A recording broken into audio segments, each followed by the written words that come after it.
off in 2014. It was the year, obviously, the centenary of the Great War. And everybody was finding out bits of family history, I suppose, and I wasn't an exception.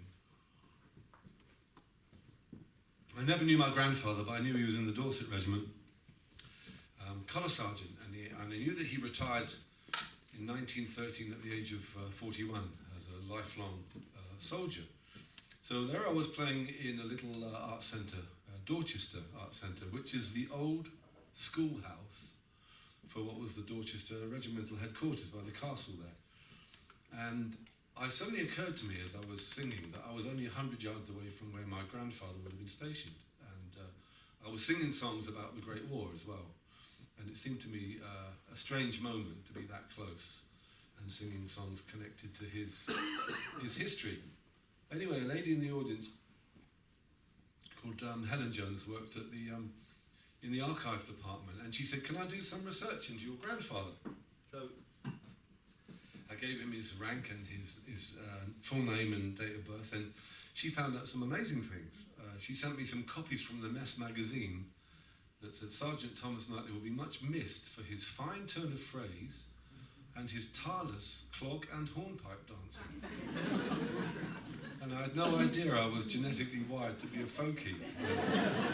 Clog and hornpipe in the Mess. So she said, something else you may not know, because I did some further research, a Thomas James Knightley of exactly your grandfather's age and date of birth and rank re-enlisted the following year in the Devonshires.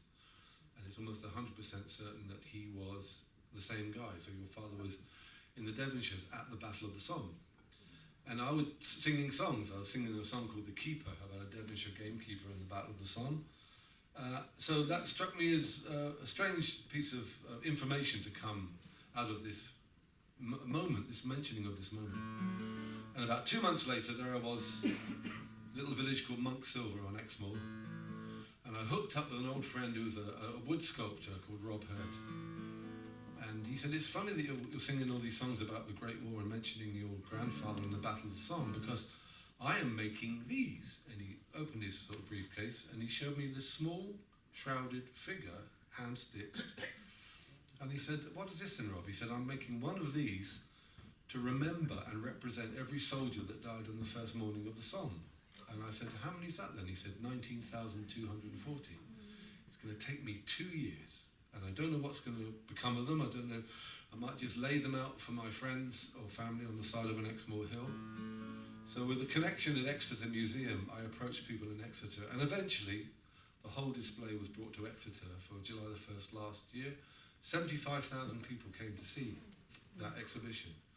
And on the first morning of the Somme, 100 years to the hour, the soldiers from the Rifles, who are the amalgamation of the Devon and Dorsets, they blew their whistles, and people could walk into the park in Northernhay and see these figures all laid out. And those of you who may have seen it will know how moving it was.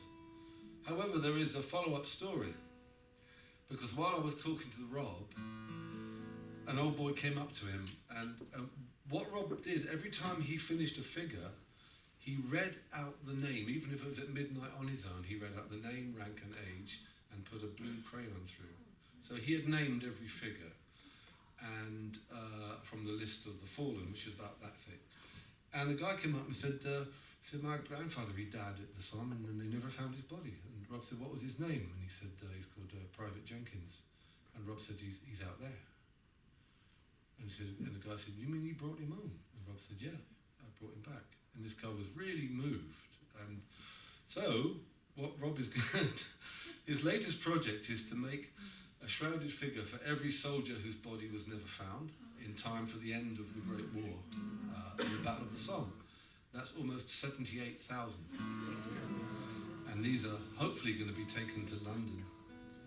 And so there'll be another, that's about 50 a day, 12 hours a day, 7 days a week for the next 2 years. So it's nice that this strange coincidence of me singing a song, mentioning my grandfather, lady in the audience, has led to this thing. So it's quite nice to be involved in it. And this was the song that prompted me making that comment, which prompted that lady doing the research, which prompted me meeting Robin. It's called The Keeper.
I set traps and we laid the wire till the earth grew red as Devon's own.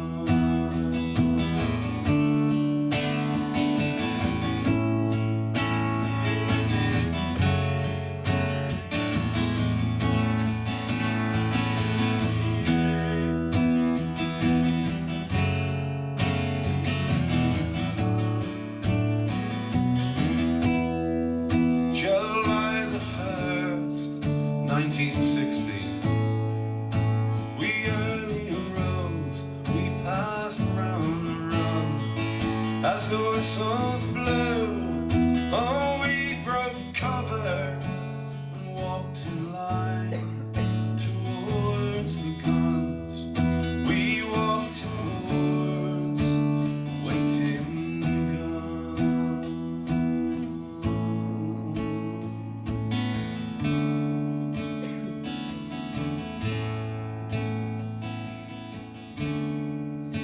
Back on the land, I hired the beaters, and when